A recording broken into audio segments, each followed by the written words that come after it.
Hello, everyone. I am Ben Johnson, and this is the Perpetual Chess Podcast. Perpetual Chess is a weekly interview show where top chess players, authors, content creators, and accomplished amateurs discuss their careers and share stories and chess improvement tips. Perpetual Chess is a part of the Blue Wire Podcast Network, and we'd like to give special thanks to our presenting chess education sponsor, Chessable.com. For more information about the show, you can go to perpetualchesspod.com. But without further ado, let's get to the show.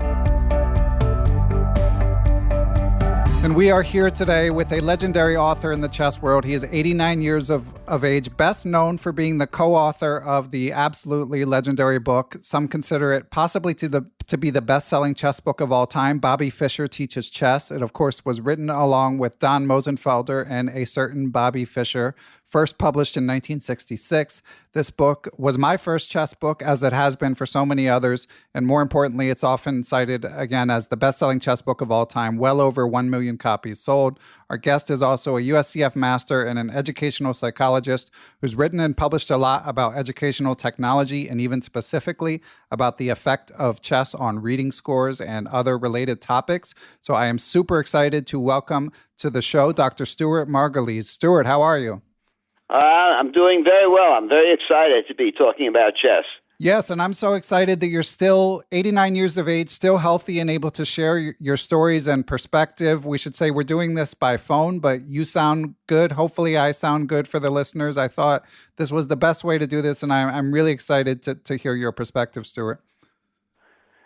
Well, I'm hopeful that there'll be things that will come up that I won't misremember, because some of my first connections with Bobby, first playing with Bobby is probably, 60 years ago or something more than that, perhaps. He was about 15. I would have been about 25. So that would be 60 years ago that my first contacts with Bobby were, and I don't know how well I'll remember what it was like.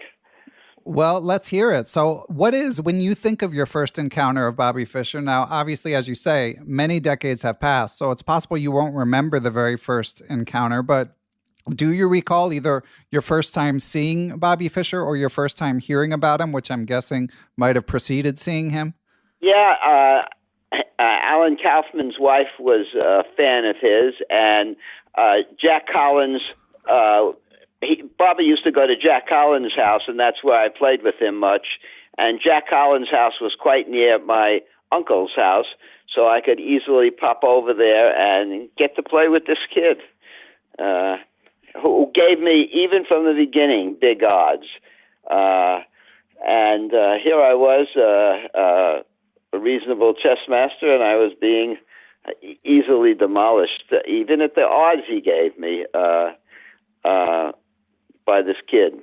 And were you guys using a chess clock, Stuart, or what kind of odds how did he give you odds? I don't remember if we were using, it's one of the things I don't remember. We were using a chess clock a lot of the time.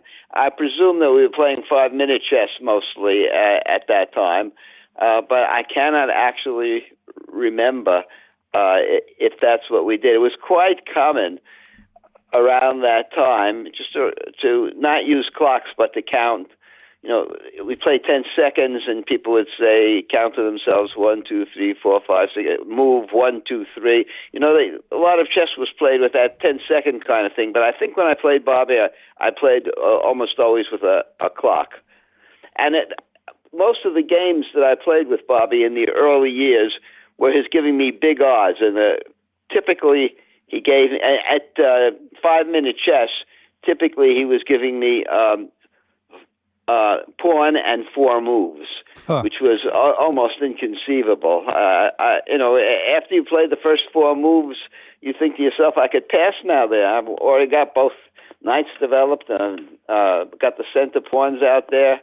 But what's this kid going to do? But, I certainly got a minus score at being given pawn and 4. No, I guess you weren't allowed to bring out your bishop and queen and checkmate him under those circumstances. No, you weren't allowed to move past the 4th rank, but Asa Hoffman found a way of playing when he was giving 4 to... And Bobby also gave Asa pawn n4, which it was ridiculous because Asa was so much better than me. But Asa found a way of playing which devastated Bobby at pawn n4. Asa played, don't know if it's worth repeating for everybody, but Asa played in e3, c3, queen c2, and bishop d3. And for people who are able to visualize that position, you could see that there's just not anything that Black can do. And I think after Asa found this way of playing, Bobby stopped giving pawn n4. Although every time he gave me pawn n4 after that, I never used Asa's system. I just developed my center pawns and my knights and played that way. But Asa's system was devastating. I guess, is Black missing their f7 pawn? Is that the issue? Yes, Black's missing their f7 pawn, and with the queen at c2 and the bishop at d3, it's just hopeless for Black. What happens? Sorry to derail this, but what happens after knight f6? Well, after knight f6, he played bishop checkmate. Bishop check, and the next move is mate. The diagonal's open. Yeah, you sack your bishop. Very funny. Okay. Yeah, that was a nice little blindfold puzzle that you gave us, Stuart, which I failed. But that's amazing to hear. So Fischer, 15 years of age, of course, that's famously the age where he became the youngest grandmaster. So, what was his degree of fame at that point, Stuart? I don't really know. I don't have any good sense anymore of how famous he was at the time. I mean, I lived in a little world in which he was famous, but I don't know about in the rest of the world. Just can't say. To a small circle of people, he was just spectacular, but I don't know how large the circle was. Right. And what was his personality like in those days? Oh, gosh. So my memory is so crystal clear what a nice kid he was. And the arguments, the discussions later, I often hear about difficulties with Bobby. I had none of that at all. No hint whatsoever of any of that. In fact, when we started to do the book, and usually I've done a lot of books, and usually authors are just one big pain in the neck because they want to do it this way and that way and the other way. Very intelligent but difficult. But Bobby was very easy, very easy. He only had one or two things he was very insistent on, and except for that, he was just a pleasure. You look at the position, and it would be fine with him. What we were saying was fine with him. But he did have one requirement, and that was, although Donn Mosenfelder and Les Ault and I were all chess masters, and we were working on the book, and we were very unlikely. It was a book for beginners. We were very unlikely to be doing something that was an error of any kind. And yet Bobby insisted that we get two stronger masters than any of the three of us who would proofread every page. He absolutely wouldn't tolerate any errors. So Raymond Weinstein and Michael Valvo got hired, and they went through every page carefully. And, of course, nobody ever found anything wrong, but Bobby was content.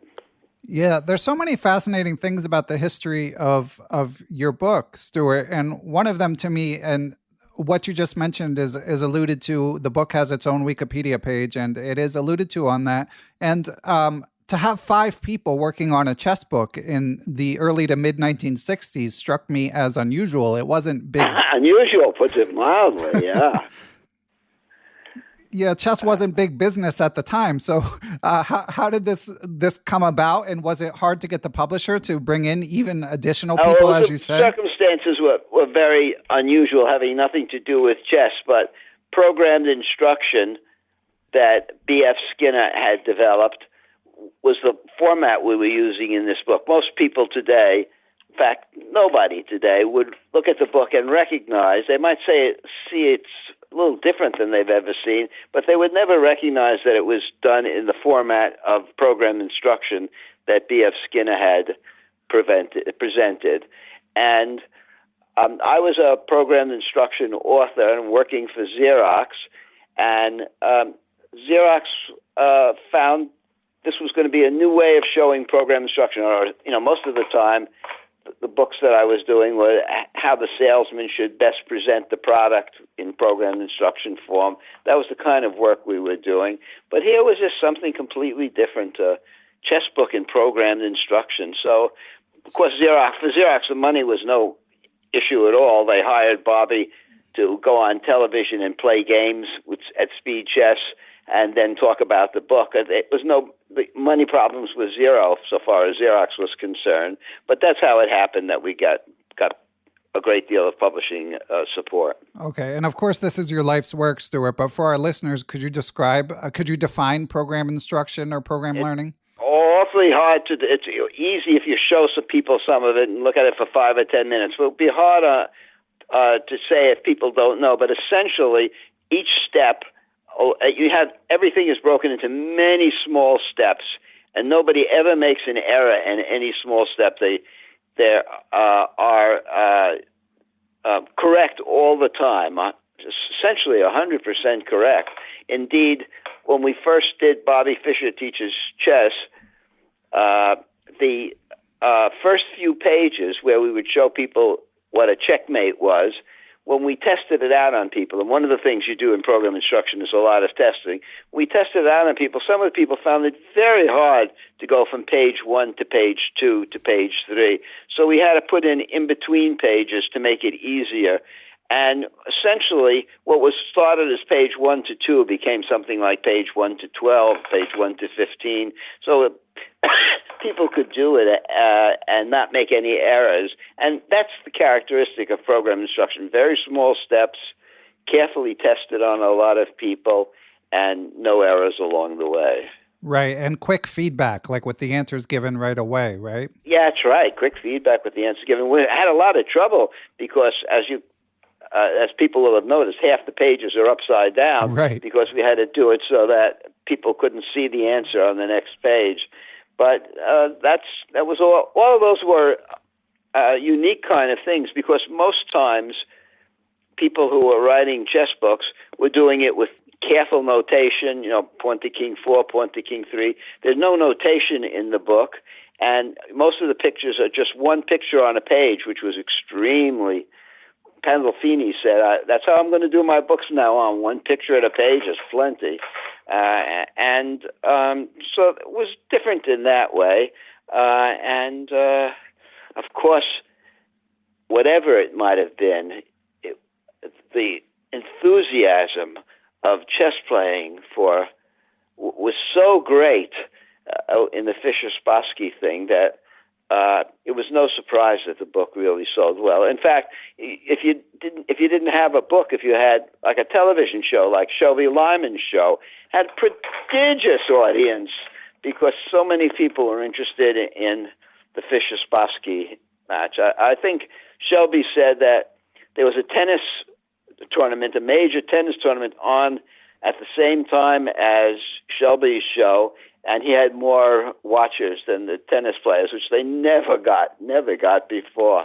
So interest was really prodigious. But Stuart, that took a while, right? Your book originally published in 1966. Yeah, and it didn't get well received when it first came out. No, we sold only a few thousand copies a year until the Fischer-Spassky match, and then we sold 1 million copies. So to paraphrase, 20,000 copies a day we were selling, and 20,000 copies a day was more than we had sold altogether in several years. Amazing. So to paraphrase Rodney Dangerfield, it took you guys 6 years to become an overnight success? Yeah, that's right. That's really what happened. But even these days, I mean, if you sell 10,000 chess books, even with chess doing quite well in the Queen's Gambit era, that's a successful book. And again, it's written on Wikipedia, and you just alluded to it. Sounds like around 10,000 books were sold prior to the match, but you felt like that wasn't that significant in terms of sales, or you just didn't think about it that much? I thought to myself, it's whoever expects a lot of a chess book to sell, especially a book in programmed instruction format. I had no real great... I mean, it was nice to work with Bobby. Who cared about the rest? And somehow to see the the sales take off were just unbelievable. Yeah, amazing. And of course, the same for right now. You mentioned again, it's the first time I've seen in the last 50 years anything like Bobby Fischer, and like the Fischer-Spassky match is, the Queen's Gambit declined. The Queen's Gambit, rather. That has a television audience like Shelby had, like the book had. I don't. That's the only times in my life that I've seen anything like that. Yeah, luckily the Queen's Gambit show was not declined. It was accepted by many. So how do you compare these two booms, Stuart? Whenever I have a guest such as the aforementioned Asa Hoffman, who mentions you in the book I discussed with him in a recent interview, The Last Gamesman, your name comes up periodically, of course, but whenever I get a chance to interview people who lived through both booms, I'm curious to hear how you compare them, Stuart. Well, they seem like a review, like the same thing. I don't know. I mean, you go into a coffee shop, you have a cup of coffee, and you listen to people talking in another booth, and they're talking about the Queen's Gambit, just as Shelby Lyman's show had the same kind of thing. And our chess books were like that, too. I just don't know how it happened. I understand that in Capablanca's time, there had been a time when there was a tremendous interest in chess, too, but I didn't live through that. Right. Okay, well, Stuart, we're going to take a quick break to hear from our sponsors, and then I want to hear more about the background of Bobby Fischer Teaches Chess. Perpetual Chess is proud to be brought to you in part by Chessable.com. Chessable, of course, is the premier chess educational website, which allows you to study all aspects of your game using spaced repetition in order to help you remember opening sequences, tactics, endgames, all that stuff. They've got a bunch of fun new courses out, including Arkell's Endings. Grandmaster Keith Arkell, legendary endgame specialist who's been on the pod, nice guy as well. They just adapted his book to the Chessable format. You can learn so much from his endgame, how he grinds down masters and even his fellow grandmasters. Chessable also has a free new course available from Mr. Dodgy, reviewing I Am Eric Rosen's best stalemate tricks. Of course, Eric's known for having a lot of fun endgame stalemate swindles, so you can check those out for free. So whatever aspect of your game you'd like to work on, be sure to go to Chessable.com and check out all their courses available both for free and for purchase. And we are back. And Stuart, it sounds like, a multi-year project to even write the book. And then, of course, the book has had a life of its own over the intervening years and now decades. But let's hear a bit more about how the actual writing of the book, because there's been different things reported about Bobby's degree of involvement. So I'd love to hear what you could share about what the actual writing process was like with you and your co-authors and collaborators. Well, Bobby's involvement was modest, but unimportant. But there's one other person who was involved in it, somebody who you interviewed just a few weeks ago, and that was Frank Brady. And Frank, the name of Bobby Fischer Teaches Chess came from Frank Brady. I'm embarrassed to tell you what the working title was before Frank Brady came and made a change, but the working title was Kill with Bobby. Oh, wow. And that would never have sold. Yeah. I mean, we'd be lucky to sell 3 copies if we kept that title. That shows how little we knew about the world of selling a book until Frank came along and immediately dismissed that. And he suggested Bobby Fischer Teaches Chess. And in fact, that title seems to be kind of catchy, because I now know there's Kasparov Teaches Chess and there's Carlsen Teaches Chess. So Frank Brady's suggestion has borne a lot of fruit. Yeah, plus it's got the iconic photo on the cover of Fischer playing on the Dubrovnik chess set. I mean, I remember, and I'm sure so many people have stories like this. I was fascinated by chess. Didn't know there was like a tournament world, didn't know there were books about it from the time I learned when I was 6 until I was 12 when I got that book. And it just opened up a world to me, and something about the book and the cover and who is Bobby Fischer, it just all drew me in. And I'm sure so many have stories like that. Yeah, I think it really. Many people found just what they wanted in it, and Bobby's involvement in it was quite modest, but it was, as he pointed out, the thing he did that was most important is he went along with it. He endorsed it, and he said that's what people really care about, is that it's me who's saying this is okay.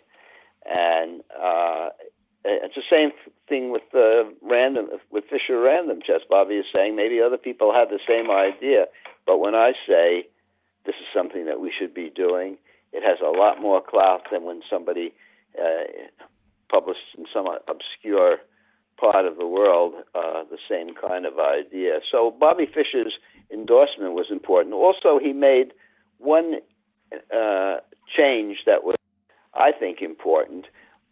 There's very little pieces most of the time, like a queen and king versus a king or something. And under those conditions, it's very, very bare and no problem. But by the time you get to halfway in the book, there are a lot of pieces around. And when we first did it, we set the pieces up so that it would be easy to figure out what you were going to try to do. And Bobby didn't want that. It wasn't that he was trying to make it difficult. He wanted it to look like it would come from a game. He wanted it to look like pieces, like the amount of material was balanced. And so he made that change, and that was one of the changes. I think that was the most important of the changes he made in changing the shape of the book, because he wasn't really concerned with how fast you went, whether you gave a problem, whether you asked people to solve this for this position with more practice or less practice. He didn't care about any of those things. He granted us the right to do that. His only comments were that it would all be accurate and that it would look like a regular game. Okay, yeah. And of course, you guys did pull some of Fischer's positions for the book, which, again, since it's a beginner's book, is not, I'm sure it wasn't the easiest task, but like famously, you've got the Fischer-Larsen checkmate that Fischer actually missed, even though it's a, classic game and he played sparkling chess. He didn't play the fastest checkmate at the end, and that's one of the puzzles included in the book. So for something like that, was it you and Donn digging up the position, or was Fischer himself? Donn did the main work in figuring out how fast we should go, the main programming. Donn is perhaps the best of I've worked with that skill. I've worked with a lot of very, very, very, very prominent people, but Donn is superb. But no, the person who did all of that was Raymond Weinstein. Oh, interesting. And some Mike Valvo. Raymond Weinstein and Mike Valvo worked with Bobby on trying to decide what materials from Bobby's games would be added. And Mike Valvo, in describing Bobby Fischer Teaches Chess, said it was like a cast of thousands, because he and Raymond worked so hard with Bobby to get that to be good. I don't know if you know that Raymond's life ended very tragically. Yeah. And I didn't have any hint of that. Yeah. It was certainly a sad story. He killed a man in the early 60s, correct? Yeah, in a halfway house. Yeah, he killed a man. Jeez. It's hard to believe it. He was so easy to be with then, but I guess schizophrenics often have a real sharp turn at around a certain time in their life, and I guess that's what happened with Raymond. I don't really know the details of how he happened to kill somebody in a halfway house. And do you know if he's still alive in an institution? I don't know if he's still alive, but I'd be surprised. He was younger than me, but he was very, very overweight when he was in the halfway house, and I just don't know what his health would be like by now. But I'd be surprised if he was still alive. Yeah, just taking a quick look online. There's no mention of his passing. But anyway, Stuart, I am curious. You mentioned collaborators such as Raymond Weinstein and Mike Valvo, who I believe I actually played once. I'm curious, people like that, obviously this book has generated a lot of royalties over time. Did they get royalties as well, or was it No, you and the they were paid a co-authors? fee. Okay. The only royalties were Donn Mosenfelder, me, and Bobby.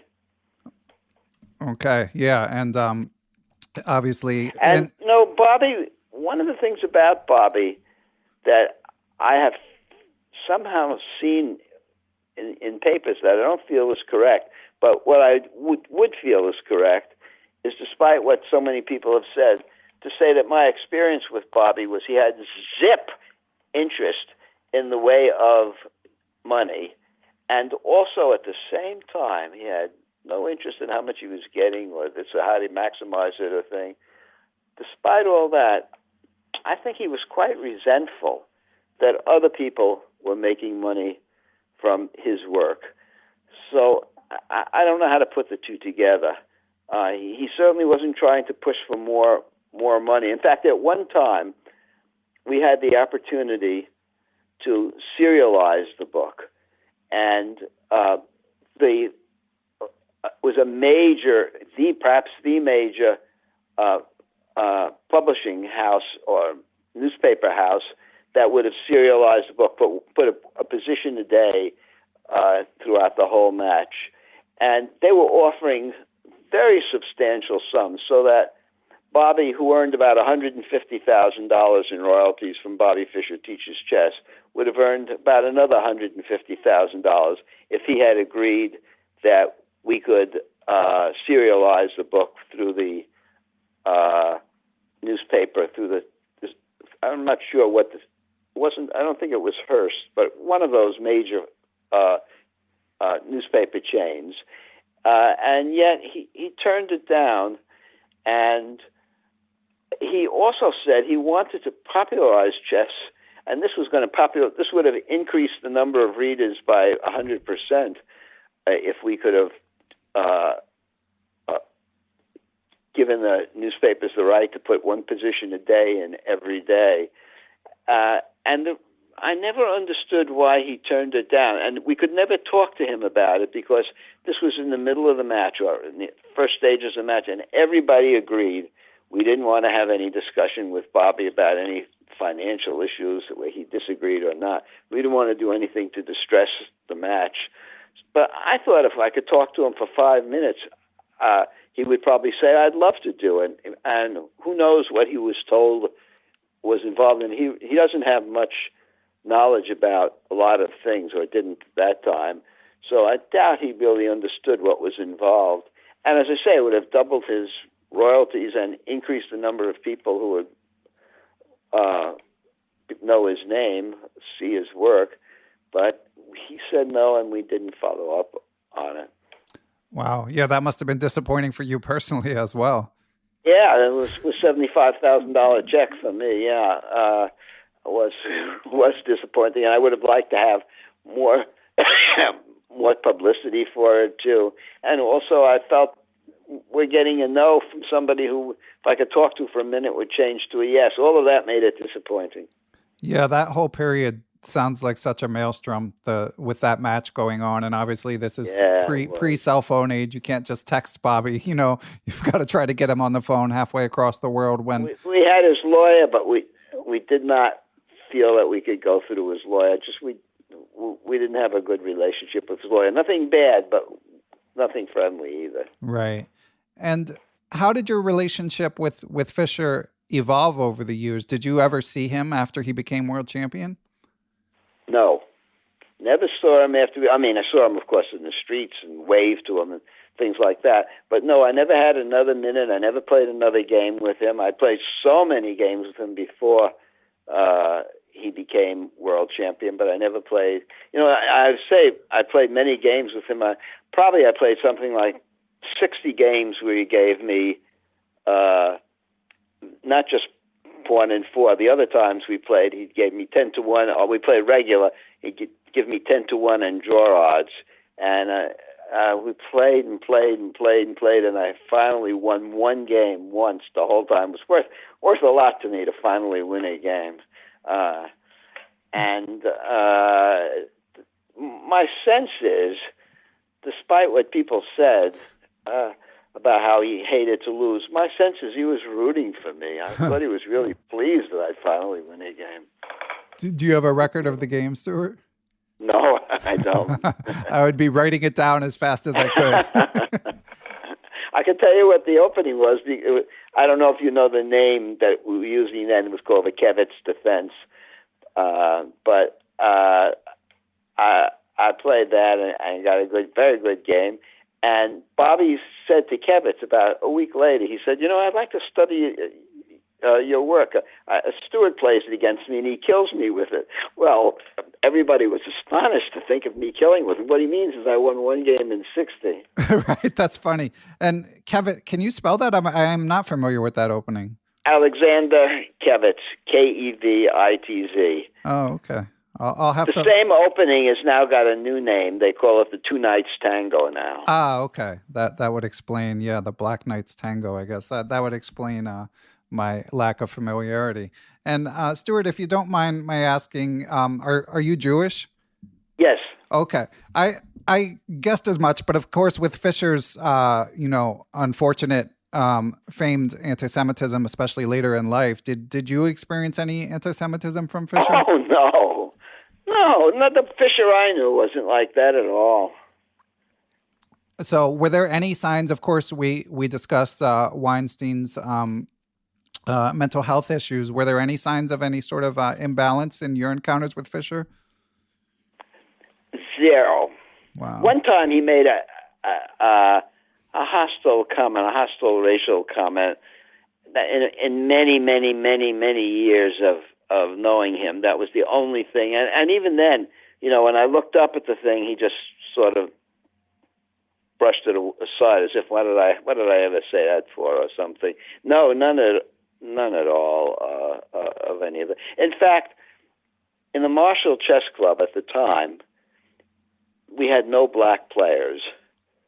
And that was in part because various people who were prominent in the club did not want any black players. And finally, several people pushing very hard, like Frank Brady among them, and Jimmy Sherwin and Alan Kaufman, pushing really hard, we got our first black member in the club. And I don't know if you ever heard of any of those things. In fact, I wonder if I could remember his name. But at any rate, his name was Archie Waters. You probably have never heard of him. But you ask about Fischer and his anti-Semitism and his being a member of, connected with the Aryan nation.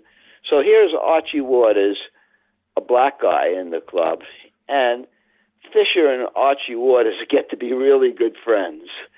I don't know who else hung out with Archie Waters more than Bobby, because they used to hang out to play ping pong together. So it's asking about Fischer and me and Jewish. You could even ask more strongly about Fischer and Archie Waters, who just hung out well. Yeah, and John Donaldson has written that Fischer loved to sing soul music songs. Did you witness that as well? No, I didn't. And but as I say, as you move along to when Fischer becomes world champion and changes his life and so on, I'm no longer in Fischer's life. I don't really know hardly anything. I mean, I don't have any personal contacts except with the young Fischer. Right. And Asa tells some great stories, both in his book and in our interview, of Fischer, and chess players kind of like prowling the streets. You meet at a chess club. Yeah, prowling the streets to eat.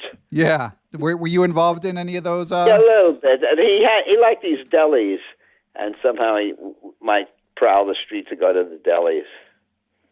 But it was early enough where it wasn't creating a stir yet. Fischer wasn't that famous in those days. I don't have that good a memory of any stir when we went down the streets to go eat in the early years.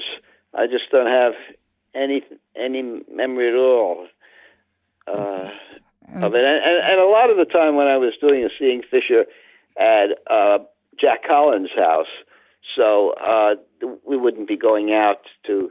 But every once in a while, we did go out. I'm not sure. There were various guys who were friends of Bobby, some of whom you may have interviewed, like Earl Hall or Jimmy Gore or any of those people, or Zuckerman, of course. But those were the people who would go along with him and of course Frank Brady too would go along, but I didn't know that world very well. Okay, and you write in the book that it's written in the foreword that you and Mr. Mosenfelder, you guys kind of conceived the book before Fischer was on board. You were looking for a strong player to endorse it and be involved. So how did Fischer's actual involvement come about, Stuart? I don't know. One day it happened. I don't really know how it happened. And we had no trouble either. We had no trouble with his lawyer, with writing the contract, with any of it. And the contract gave us the right to have it go in the newspaper. And we had this, as I say, the money would have been very substantial and the publicity would have been very substantial, and our lawyers assured us that we had the right to do it. We didn't need to ask Bobby. But everybody had the same feeling. That's all we need is to do something that's going to aggravate Bobby when he's playing Spassky. We better forget it. Huh. So did you ever, like you've mentioned his involvement was minimal, but once you had his endorsement, did you ever have get-togethers to go over the materials in the book, or was it all done through intermediaries? I don't think the only people that got involved with him with the book, I think, were Raymond and Mike Valvo. I don't think Donn Mosenfelder or maybe Donn had some, but I didn't have any more involvement with him in the book. There was a book in front of us. He was looking at it, had no complaints, went through all the pages. There wasn't anything to be said that I know of, except the time that he said he wanted it to be more like it could have come from an actual game. Okay, yeah, and you mentioned when we chatted briefly last week that the most up-to-date figure you're aware of is over 1.25 million copies sold? Yeah, I'm not really sure, but that's about right. That's amazing. Congratulations. One other problem we had in the book that nobody has ever had with a book before, I'll bet, is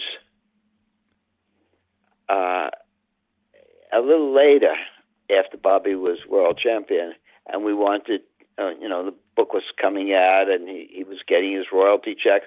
The royalty checks would come back saying no one at this address with that name. He was sort of hidden. It was hard to send him a royalty check. Wow. But finally we got somebody who could always tell us where he was, and through her, we could send him the checks. And those were the days when he was most likely needed the money most, right? Living like a pauper. I don't know. His money thing then was really quite obscure to me. Donn and I both considered, or at least certainly I remember I did, making arrangements where he would get our royalties, but we didn't know what financially was happening. Anyway, we have kind of lost all that. We certainly intended to get him his royalty checks. Not that I wasn't the one who was concerned with it, but the people at Xerox couldn't find them to send them. It was Shernaz Kennedy, right, who could tell us where to send the checks. We were very grateful that she would trust us with Bobby's address, but I guess under the circumstances, it was an easy decision for her. Yeah, it makes sense. And was it in California? What, if you could? I don't know who. I don't remember what address. I remember she gave me the address, and I remember giving it to the Xerox people, but I don't remember anything about what the address was. Okay, yeah, just amazing. Of course, if you read Dr. Brady or John Donaldson's works about Fischer, which are well worth reading. It seems like so many people tried to help him, when they were able to, especially financially. There's, he could have done so little to be comfortable, but just couldn't or wouldn't. Well, there was a time that the people from the Worldwide Church of God came to see us. They wanted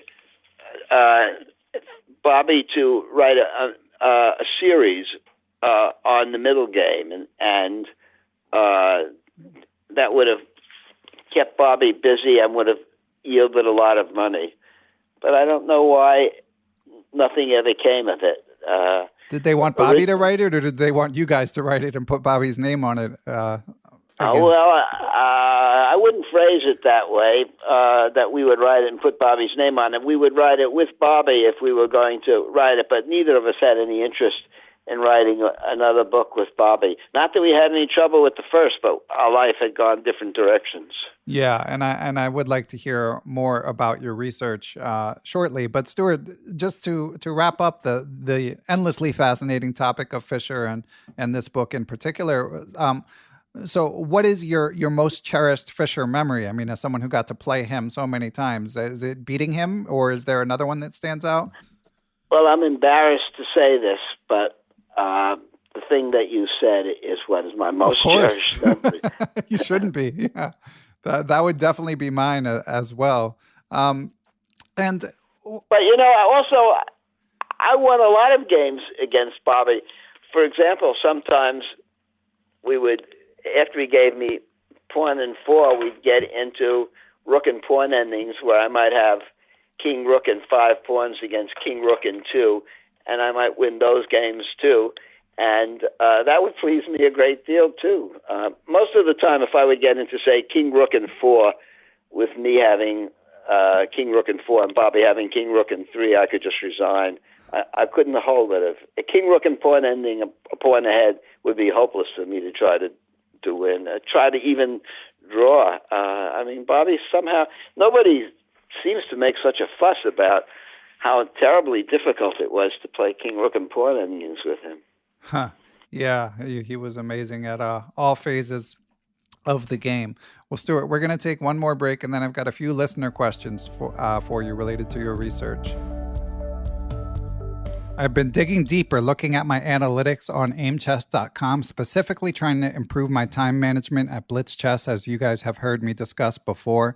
They have this tab called Long Thinking, where you can look to see what the outcome of moves where you spend a lot of time is. And for me, it turns out those moves tend to be better than average compared to my rating peers. So my issue is I just need to play a little bit faster every single move. It's not so much about avoiding the long thinks. And there's tons of insights you can get like that from Aimchess.com. You can check it out for free. Explore all phases of your game with actionable drills that you can then review and download games where issues arise. So check it out for free, and if you subscribe, use the promo code Perpetual30 on Aimchess.com. And we are back. And Stuart, we have a question from a supporter of the podcast. Those who support the podcast via Patreon or PayPal can find out the guests and submit questions for them in advance. And this one is from Thanush Thambin, who says, Fischer Teaches Chess was my first chess book. I had no chess knowledge prior to that except how pieces move. I was wondering what distinguishes the way the book was presented that helps so many newbies get better with zero instructions or words. Can this method be taken into other areas of chess development? Of course, there are words in there, but I think he's mainly referring to no chess notation. Well, I think a lot of people have since decided that they could get along without chess notation, and they could get along with one big picture on a page.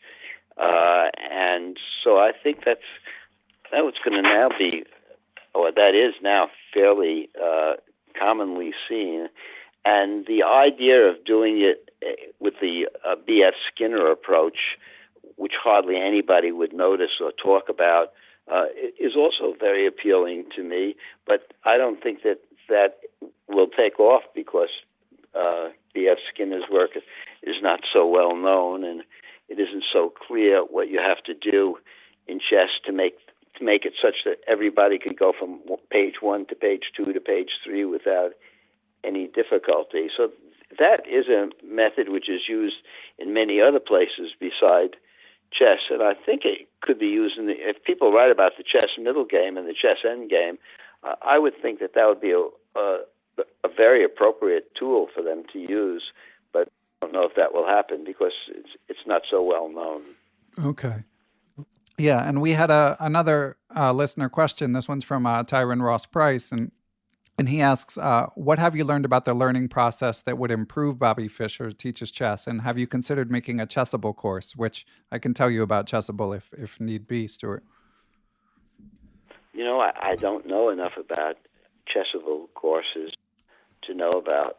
Yeah, well, so what I was going to say, what I can tell you is it's based on space repetition, basically. So, to me, it actually, this is not my field of expertise, but program learning sounded like a sort of distant cousin because there is a lot of testing involved with spaced repetition to make sure that you're retaining the material that you learn. So Chessable is kind of, it's a chess startup that's cropped up in the past 5 years, and they've really advanced the field of chess learning by frequently, especially with opening sequences and tactical patterns.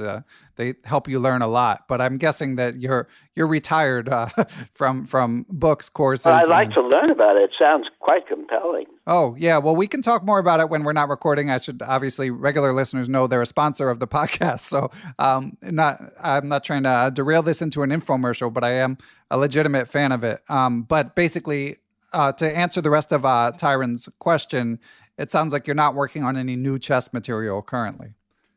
No, we're not working on any new chess material currently. Sorry, go ahead. Well, one thing that we were interested in for a while, but it's very obscure, is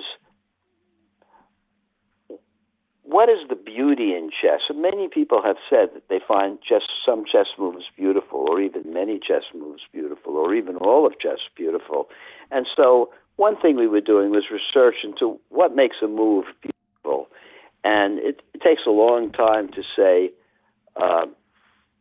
what we've discovered, but we now think that once we have some idea of what makes chess beautiful, that the very rules of chess developed over hundreds of years were in part influenced by a desire to keep chess being an activity that had a lot of beauty in it. And if we were going to work on something else, we would certainly work on trying to understand that better. Yeah, I don't know if you've come across Grandmaster Jonathan Levitt's book, Secrets of Spectacular Chess, but he kind of opines about that question some. It's definitely worth checking. It's a great book, first of all. Yeah, I'd like to read that then. Jonathan Levitt, Levitt's book, yeah, definitely. That would be definitely interesting. Yeah, but it's a fascinating, general topic, how chess just endures, how, invented so many centuries ago and more popular than ever today. Do you have any broader theories about what makes the game so compelling? I don't. I mean, I do think that elements of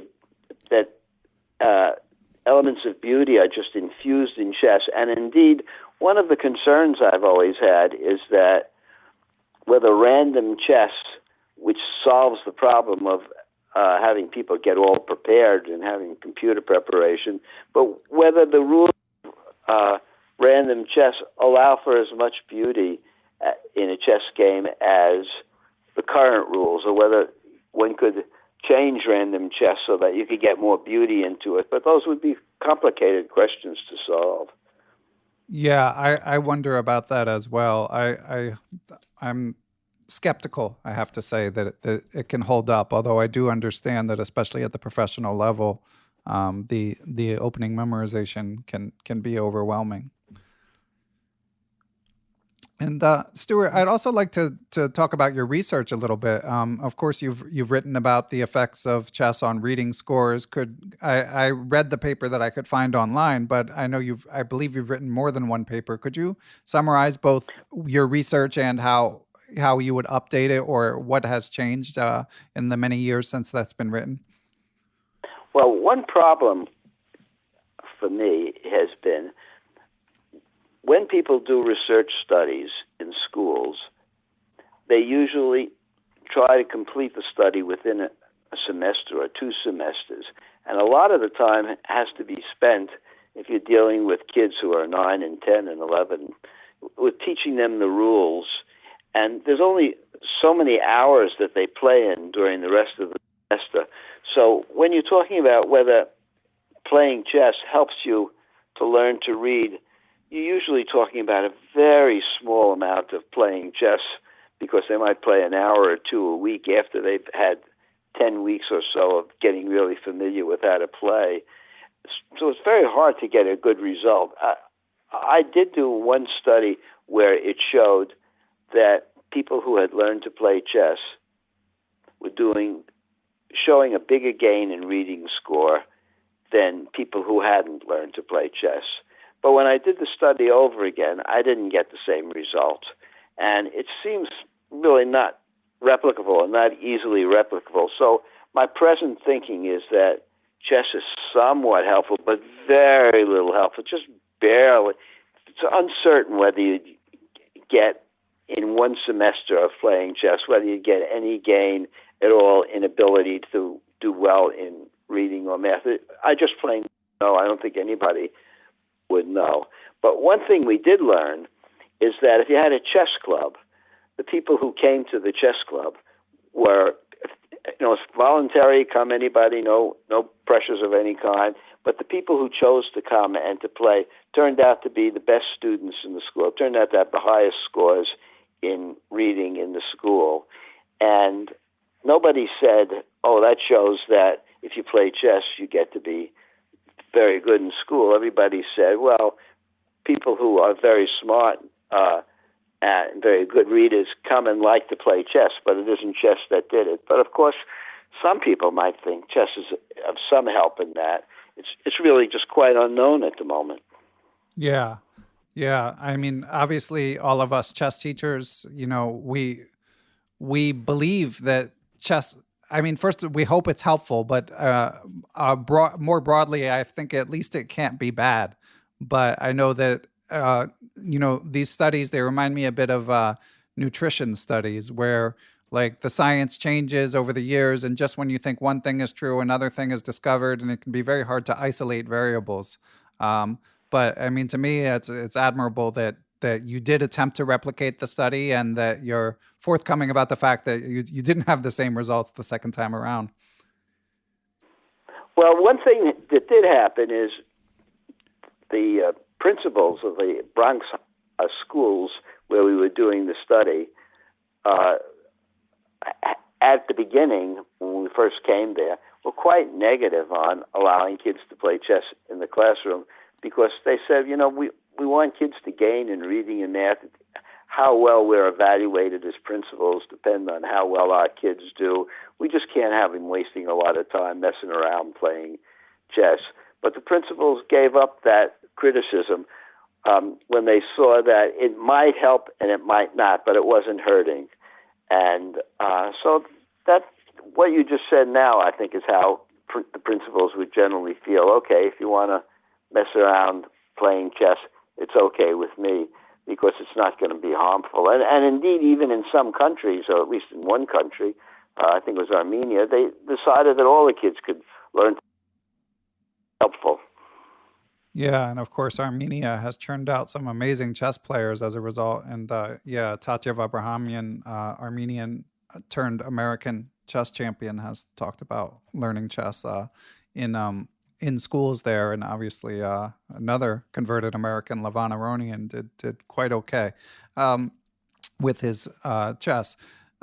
Now, Stuart, another sort of related question is, in Asa's book, he also mentions that you played some other games. Like, of course, Asa famously plays many games, but he mentions you playing Scrabble. Are you an avid Scrabble player as well?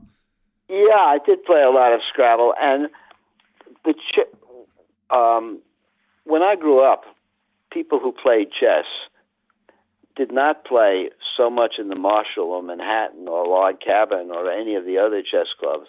People who played chess when I grew up played in the Flea House, 42nd Street Chess Club. I'm sure a lot of people if you've interviewed a lot of people who are older, they said that was where they played chess when they grew up. There'd be dozens of, you could go in an afternoon on a Saturday, and there'd be dozens of chess games going on there. But if you went to the Marshall Chess Club, you might have 3 or 4 games at best. So the Times Square Chess Club is where people went to play chess and to play Scrabble. There was a lot of Scrabble play there. So if you went up there to play chess regularly, you'd be bound to have learned to play Scrabble. Okay. And did you take your Scrabble seriously? No, I wasn't all that good at it. I played for a little bit. My wife loves to play, so I play with her. But I mean, I do like the game of Scrabble very much, and the Flea House. And certainly, the reason they call it the Flea House today, I think, if you ask somebody why is it called the Flea House, they'd say it's kind of a disreputable, or was kind of a disreputable place, like a flea house. But that isn't why it got the name of the Flea House. Long ago, about 50 or 60 years ago, on the corner of 42nd Street and 8th Avenue, where you get out of the subway to go to the chess club, there was Hector's Flea Circus. And so essentially you'd go to Hector's Circus and then wind up playing chess. I mean, you get off at Hector's Circus and play chess. Hence, chess became the Flea House, and the place where people played. Yeah, and Asa, of course, in his book, describes so many legendary New York figures. Rossolimo. Did you ever play Rossolimo? Oh, I played a lot with Rossolimo. Yes, he was one of my favorite players, and I even played Judit Polgar, a 10-year-old Judit Polgar in Rossolimo's club when I was young. Wow, amazing.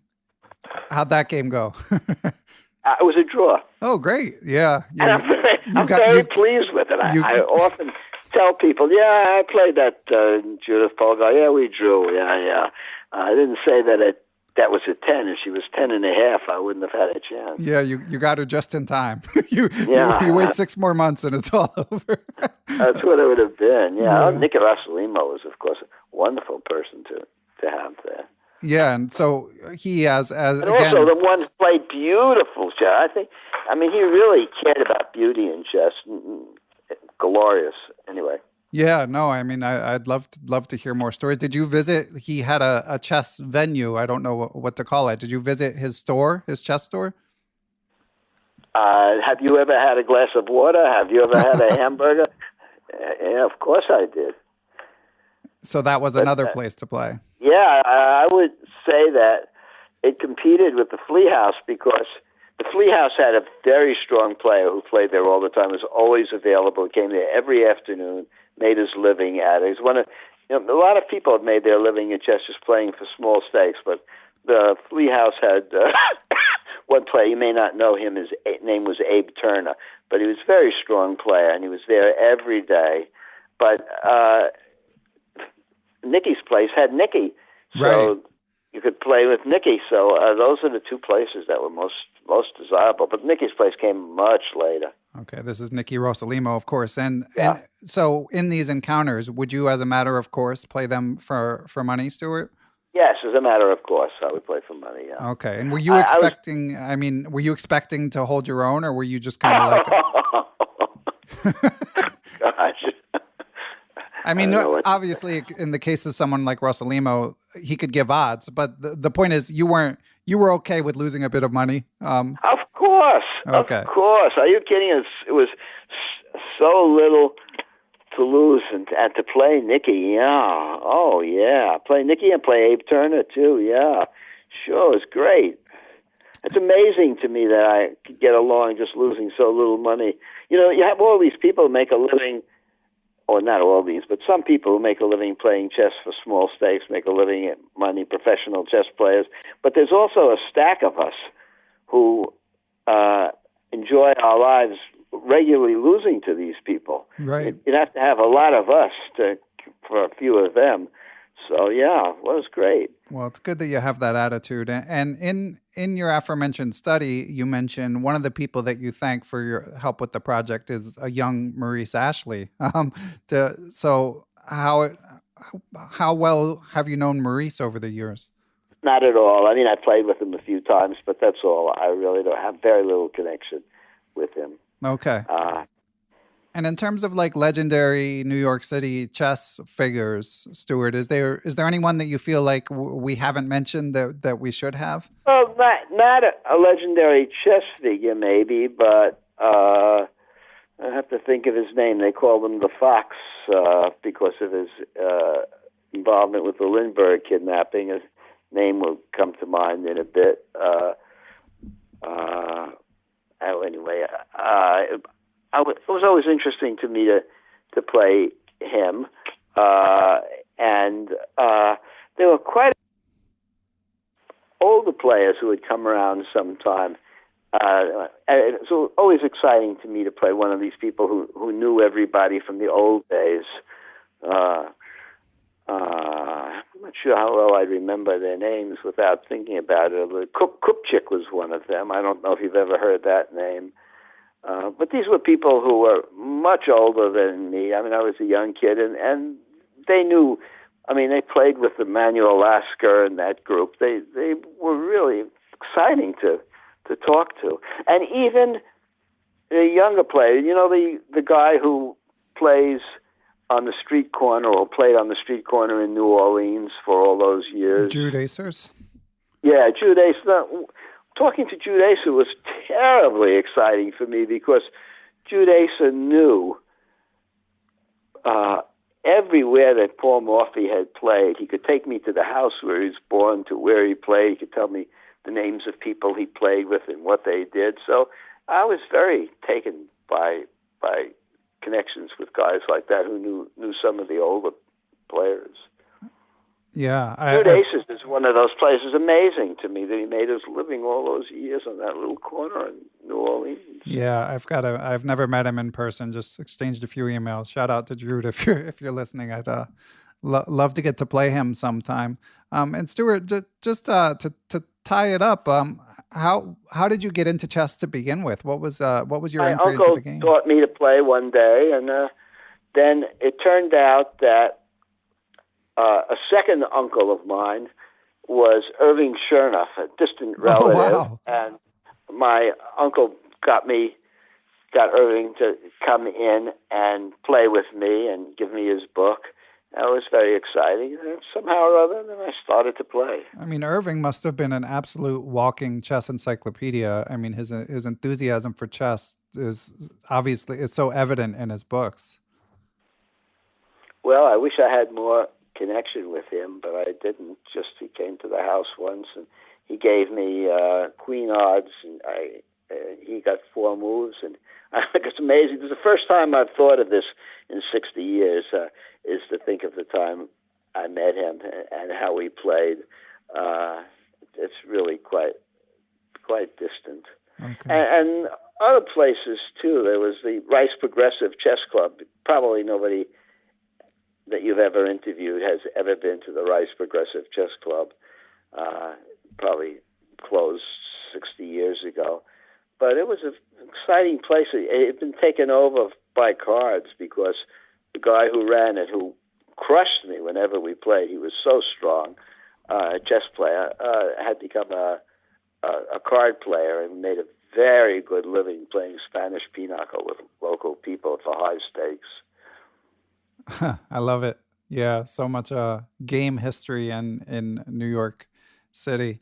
And how old were you, Stuart, when you learned to play chess? I was 12 maybe when I first found the Rice Progressive, or 13 or 14 when I found the Rice Progressive Chess Club. It was strange.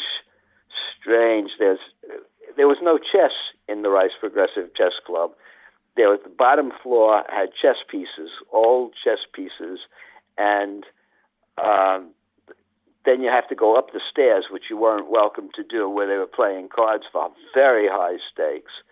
And they kept the tables down at the bottom floor for chess in case the police came to raid. If the police wanted to raid, they'd have to go through the chess club and then walk up these flight of stairs, which was very hard to walk up to deal with the people who were playing for really high stake money regularly.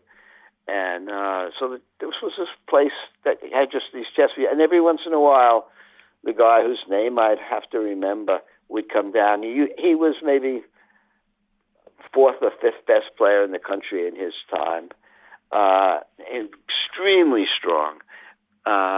And he would come down, and maybe once a month he would drag himself down and play a few games of his old love chess, which he'd given up for playing high stake pinochle. And he'd just crush me.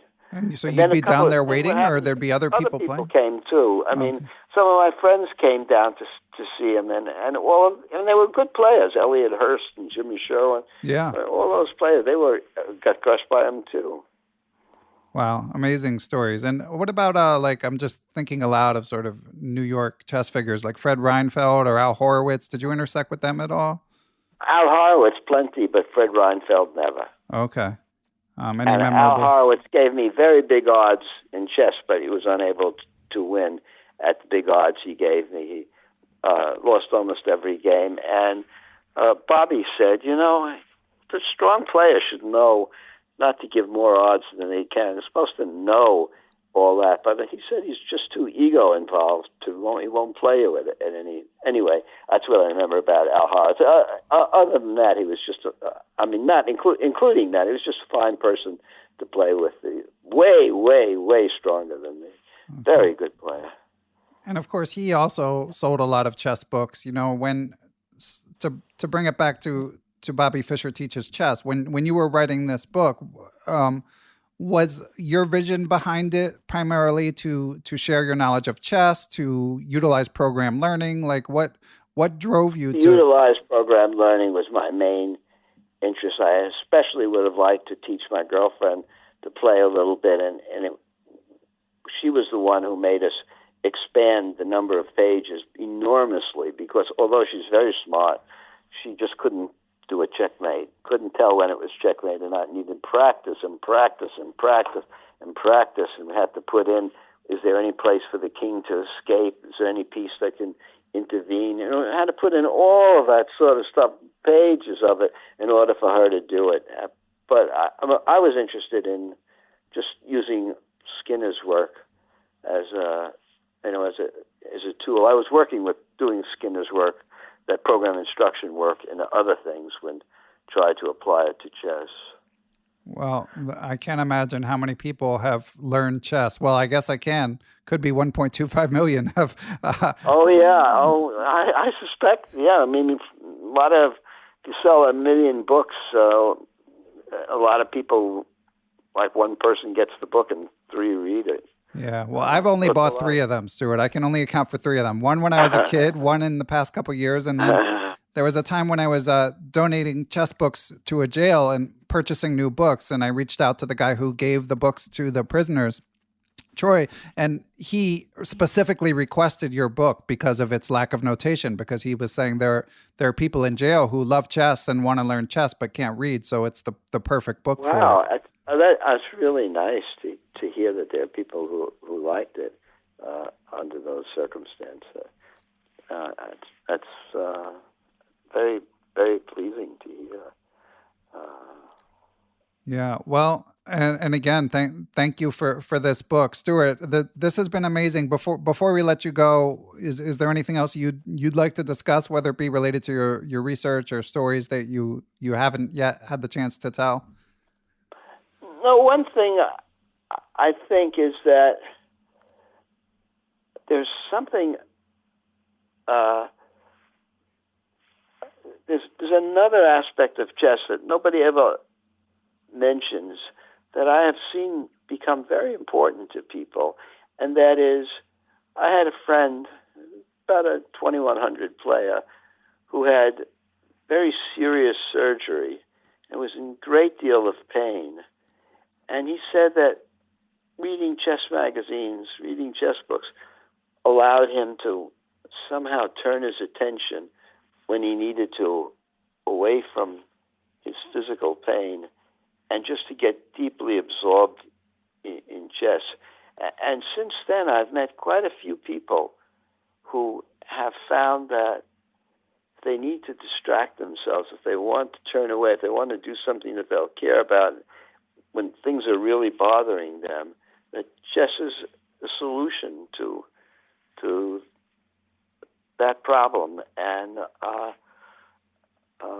I've just been impressed that people can, even under the very difficult of circumstances, if they need to do something that they'll care about and will turn their attention away from their troubles, chess succeeds in doing it. I don't know if other things do that. Yeah, that's a really good point. There have been times in my life where you just get enveloped in it, and yeah, sometimes when something else is bothering you, it can be a great escape. That's well said. And I thought of another question for you, Stuart. Just out of curiosity, do you follow top level chess, and is that something you've kept up with over the years? For this program, I called 4 of my friends that I played chess with in college, so they were all my age, and I asked them all, "Do you have any involvement in chess at 90?" And 3 of the 4 play online every once in a while. They continue at 90 to continue to play online. And all of them read the magazines or read newspapers or something, and they all know what big tournaments are on. They all know Carlsen's name, even though a lot of years have passed since they played. They still have some involvement. Still some love of it that stays all their lives. That's amazing. Me too. I'm in the same boat. That's amazing. And yeah, so I don't know if it's that or something else, but it's awesome that you guys all are still around, still in such good health. Yeah, there used to be a time when people said you could ward off Alzheimer's with chess. Right. But I tried to see if there was any truth in it, and I found that I couldn't get enough information to know if it's true. Yeah, that's another one where I don't consider the science entirely settled, but it can't be bad. But I know Beatrice Marinello is doing a lot of work, Checkmate Dementia, to help promote chess to older people. Okay, wow. I didn't know that people had been doing some work. And it's pretty hard to get some research that you could trust in this field. Yeah, unfortunately, but again, I mean, obviously, using your mind constructively, and just the anecdote you told, or anecdata, I guess you could say, is a small check in the column of helping chess helping maintain mental fitness. Well, Stuart, this has been fantastic. Last question. Do you have any general sort of non-chess advice for maintaining one's health to the age of 89 and counting? I can't say that I know much about what would work. It's really impressive how well you remember all these stories and how sharp you still are in conversation. Well, I hope I remember all the stories as they actually happened and not as I've distorted them over the years. But it does seem like that isn't what... I mean, I do feel like some of it was so impactful on me that I still remember a lot. Are you like a healthy eater? Do you drink? Do you exercise? Let's get a few more nuggets. I go 3 times a week to the gym where I work with a physical therapist.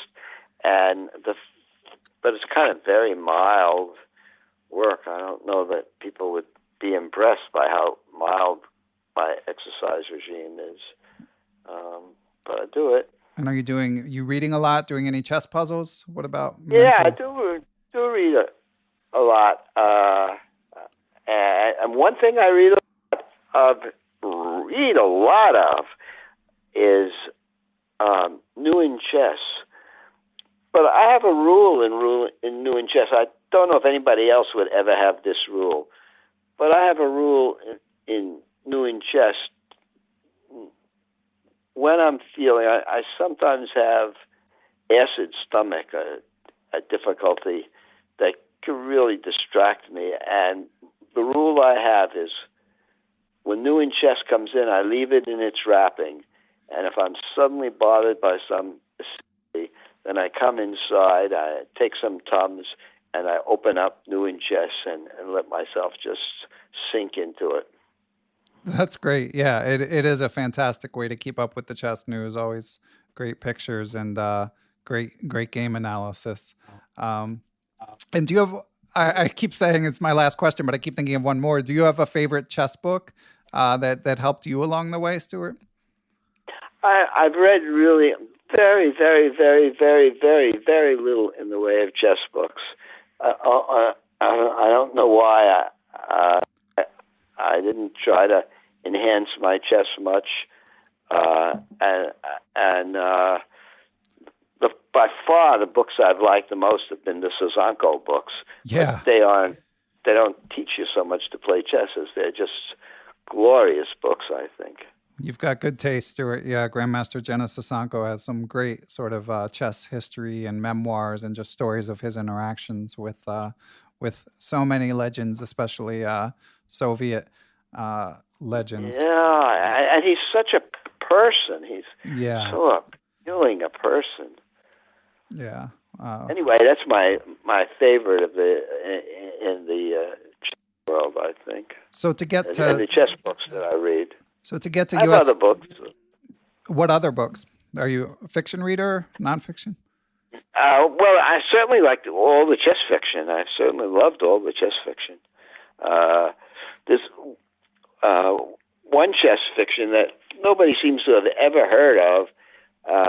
The standard work, Nabokov, of course, and names won't come to mind for a minute, but all the standard ones are just really first rate.